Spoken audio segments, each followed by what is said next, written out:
Hello, my name is Thibault. I'm an analyst at Sea Impact. It's a company based in Copenhagen, and we do market intelligence analysis based on the vessel position data, so the EIS data. We are able to derive some performance metrics and very specific objective insights on everything that has happened in the offshore wind industry, specifically as well on the operation maintenance topic.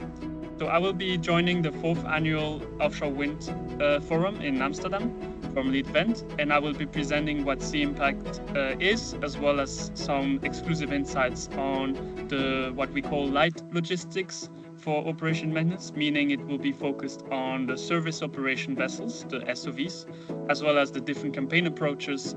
How many SOVs do you need to maintain your project, as well as what are we seeing right now in terms of trends, how many visits per day can we expect, etc., etc. So it will be the occasion to ask your questions about light O&M logistics, as well as seeing newest trends. And I will also talk into a bit of the outlook of what we can expect in the near future in terms of the vessel demand and the supply of this market.